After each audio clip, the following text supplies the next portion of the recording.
करेंगे। देखिए, एक तरीके से अब चुनाव समाप्त हो चुका है। कल देश के प्रधानमंत्री नरेंद्र मोदी ने शपथ ग्रहण कर लिया, कई लोगों को मंत्री बनाया गया है।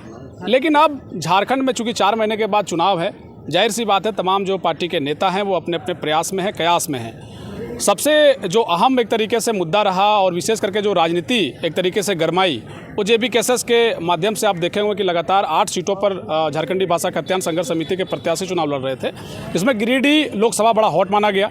जो तस्वीरों में आप देख रहे हैं, ये कुछ देर पहले यहाँ समीक्षा बैठक हुई है गिरिडीह लोकसभा को लेकर के। जयराम जो हैं वो एक तरीके से यहाँ समीक्षा बैठक कर रहे थे। गिरिडीह के जो लोग हैं उनसे राय शुमारी करने का प्रयास, चूँकि गिरिडीह लोकसभा में ही सबसे हालांकि कम वोटें आई। कहा यह गया कि जनाधार वहाँ आजसू और जेएमएम का हमेशा से रहा है, लेकिन गिरिडीह लूज कर गए। गिरिडीह में बहुत कम एक तरीके से वोट आया आप लोग का। गिरिडीह में लूज करने का कारण है कि वहाँ का पहले से जेएमएम का और आजसू का बीजेपी का गढ़ बना हुआ था। फिर भी हम लोग जितने नौजवान युवा लड़का थे फिर भी बहुत मेहनत किए हैं, जहाँ तक हुआ हम लोग सब करने का प्रयास किए। क्या लग रहा है गिरिडीह में, अब चूंकि विधानसभा के चुनाव हैं, लग रहा है इफेक्ट रहेगा गिरिडीह का? आप लोग गिरिडीह से हैं? बिल्कुल गिरिडीह से हैं और इस बार कुछ कमियां रह गई है और उस कमियों को दूर करके पूरी उम्मीद है कि अगली बार पूरी ताकत के साथ आएंगे और इस बार जीत करके जाएंगे। देखिए, थोड़ा सा लंबा जा सकता है, लोगों की अपनी अपनी राय है। ज़रूरी इसलिए चूंकि राजनीति 4 महीने के बाद, समझिए लोकसभा चुनाव खत्म हो चुका है, लेकिन झारखंड में राजनीति अब शुरू हुई है। चुनाव अपने चरम पर होगा, 4 महीने का समय बचा है। जेबी केसेस गिरिडीह में सबसे कम वोट लाई, इसलिए बार बार हम जिक्र कर रहे हैं। अन्य जो चीज़ें हैं उसको लेकर के भी आएंगे, लेकिन गिरिडीह को लेकर, गिरिडीह में क्या लग रहा है कि कहाँ चूक रह गया भैया कि गिरिडीह में एकदम सबसे कम वोट लाया? देखिए, सबसे पहले आपके चैनल को जोहार। और हम लोगों का भी जो वोट कम आया है, जो भी आया है सम्मानजनक आया है, इसका हम लोग स्वागत करते हैं। और आने वाले विधानसभा में हम लोग मेहनत कर रहे हैं। युवा भी कह रहे हैं कि लोकसभा में हम आपके साथ नहीं हैं, लेकिन विधानसभा में आपके साथ हम जरूर आएंगे, कंधे से कंधा मिला के चलेंगे। यही युवा कह रहे हैं इस बार। मतलब एक तो आप इंडस्ट्रियल एरिया, देखिए बाय नेम हम बार बार कहते हैं कि बहुत लोगों को पहचानते हैं। इंडस्ट्रियल एरिया जो है आप लोगों का उदनाबाद, एक तरीके से प्रदूषण से प्रभावित रहा।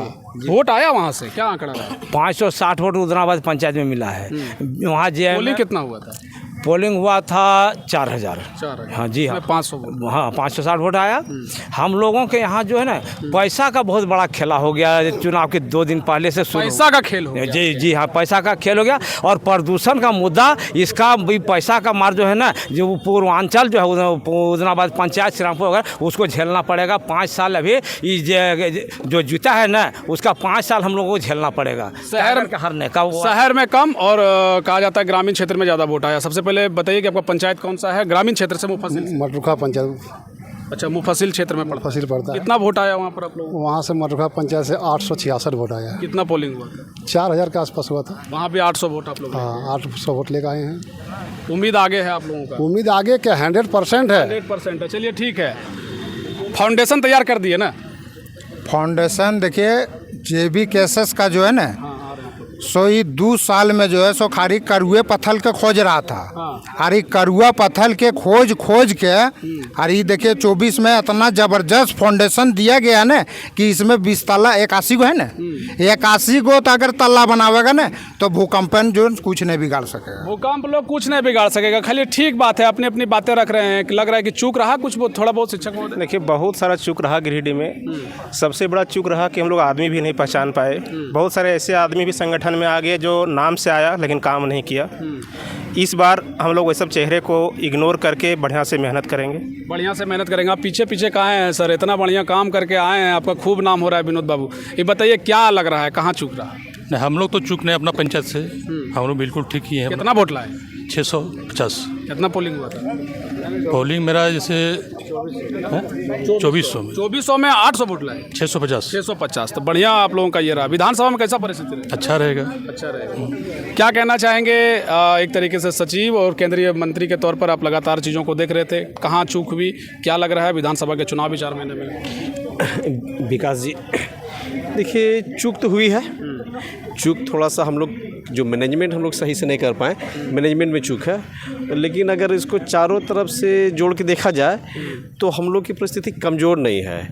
पहला चुनाव में जहाँ पे हमारा कुछ नहीं था, मात्र 2 माह के मेहनत में हम 22,000 वोट राउंड फिगर में लाए हैं। तो ये बहुत बड़ा बात है। आपको याद होगा बहुत पहले जब हमारे जो विधायक हैं माननीय, वो भी यहाँ से 7,500 वोट लाए थे पहला बार में, तो हम 22,000 वोट लाए हैं। हम बहुत ऊँचे स्थिति पे हैं और मात्र 2 महीना का, इसलिए हम कमज़ोर नहीं हैं, बहुत मजबूत हैं। और बस यही है कि जो 2,000 है इसको इंटू 4 या इंटू 6 हम कैसे करें, अब इस पर हमको ध्यान देना है। इस पर ध्यान देना है। क्या कहेंगे, देखिए इनका परिचय और भी देते हैं। संचालक हैं सीएम ढाबा के। इनके यहाँ चाय हम लोग पीते हैं, हमारी टीम भी पीती है, तो इसलिए हम ऐड भी कर दे रहे हैं फ्री में। लेकिन बताइए चूक कहाँ रह गया? कौन बोलता है चूक है?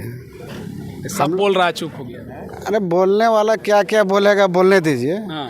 लेकिन हम लोग क्षेत्र में जहाँ भी गए, लोग बोलता था कि ये जयराम दा को विधानसभा में आना चाहिए, लोकसभा में नहीं आना चाहिए। तो थोड़ी मोड़ी तो होता है। और हम लोग देखिए जयराम दा का हम लोग गिरिडीह विधानसभा में हम लोग ज़्यादा उनका चेहरा हाईलाइट नहीं कर सके थे, क्योंकि जो एगो राज्य सरकार है और एगो केंद्र सरकार था, उन्हीं लोग से हम लोग लड़ रहे थे ना। तो दोनों लोग को लगा कि जयराम तो निकल जाएगा यहाँ से, इसलिए उसको डिस्टर्ब किया गया नॉमिनेशन के दिन से ही। अगर वो नॉमिनेशन से दिन से डिस्टर्ब नहीं करता तो शायद ये दिन नहीं आता। वगैरह गिरिडीह के लिए वो कम समय दे पाए। हाँ, कम दे पाए। अच्छा, ये एक चूक रही। हाँ, चलिए।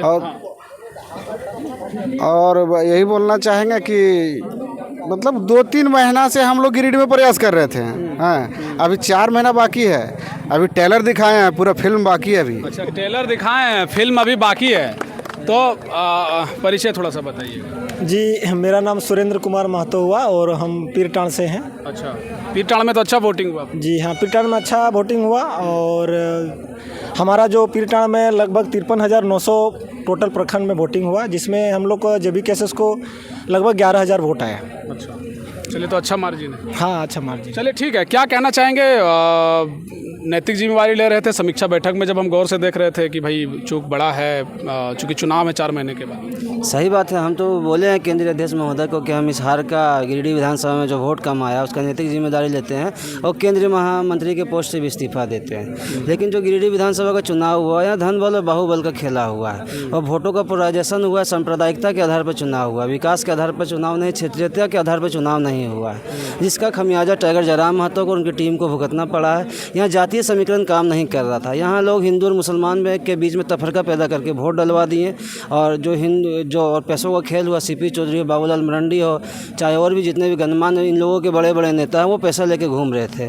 और जेएमएम का जो लोग थे वो आदिवासी मुस्लिम वोटों को साधने में लगे हुए थे। और लोग कहीं ना कहीं हम लोग उन लोगों को समझा नहीं पाए कि टाइगर जयराम जो है झारखंड की आवाज़ है, क्षेत्रीयता की आवाज़ है, क्षेत्रीयता की बात करने के लिए उन्हें हम केंद्र में भेज रहे हैं। कहीं ना कहीं हम लोगों से चूक हुई है और उस चूक का खमियाजा ये हुआ कि वोट हम लोगों को कम आया। लेकिन फिर भी हमारा किसी भी एक वोट भी आता तो हम लोग फिर भी वही जुनून और जज्बे के साथ लड़ते जो 22,000 वोट आने पे हम लोग के अंदर जुनून और जज्बा है। लग रहा है कि अल्पसंख्यकों का जो मत रहा वो एक तरीके से बहुत निर्णायक माना जा रहा था, वो तो एकदम जेएमएम में चला गया सर। हाँ, वो सारा वोट तो जेएमएम में चल गया। हम लोग को अनुमान था कि जेबी केसेस में 30% वोट कम से कम अल्पसंख्यक आएगा, लेकिन वो हो नहीं पाया। अल्पसंख्यक को मानते हैं निर्णायक हो सकता था वोट उनका? हाँ, बिल्कुल। हर एक मतदाता निर्णायक हैं और इसमें वो भी निर्णायक भूमिका में थे। नहीं, लेकिन जो राजनीतिक पंडित अनुमान लगाए कि भाई अल्पसंख्यकों का जिस तरीके से रुझान, अल्पसंख्यक हमारे प्रति उनका रुझान बना हुआ था और अल्पसंख्यक जो समुदाय हो टाइगर के प्रति श्रद्धा भी रखते थे। लेकिन चुनाव के से पहले जो उनकी बहुत ट्रेंड टीम जो चली थी, जो अफवाह फैलाने वाली टीम चली थी, वो बोल रही थी कि ये वोट कटवा है, ये भाजपा का बी टीम है और ये 50,000 60,000 वोट में सिमट जाएगा, इसलिए इनको वोट नहीं देना, वोट मार देना है मथुरा महतो को। और ये मुझे लगता है कि अल्पसंख्यकों को बरगलाने में ये लोग काम हुए। आज भी जब भी हम लोग अल्पसंख्यक समुदाय के बीच में बैठते हैं तो वो बोलते हैं कि हमें बरगला दिया गया, वरना हम लोग टाइगर जयराम महतो को ही वोट मार।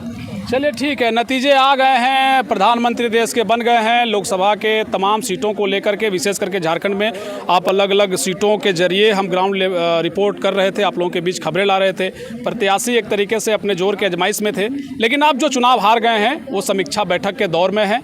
और आप देख रहे होंगे तस्वीरों के जरिए, किसी का एक तरीके से बैठक रांची में हो रहा है, कोई दिल्ली में बैठक कर रहे हैं, तो कोई खुले आसमान में तपती गर्मी में भी समीक्षा बैठक कर रहा है। और प्रयास यही कि 4 महीने के बाद जब चुनाव होंगे तो किस तरीके का गहमा गहमी समीकरण देखने को मिलेगा। लेकिन एक बात से इनकार नहीं किया जा सकता है कि जयराम महतो ने तकरीबन 3,47,000 वोट लाकर एक तरीके से राजनीति में एक तरीके से गर्माहट पैदा कर दी है। परिस्थितियां क्या होंगी उसी की तैयारी चल रही है। और ये गिरिडीह के जो लोग हैं उनका साफ तौर पर कहना है कि पहली बार चुनावी दंगल में थे, नतीजा सबके सामने है, जोर की आजमाइश आगे भी जारी रहेगी।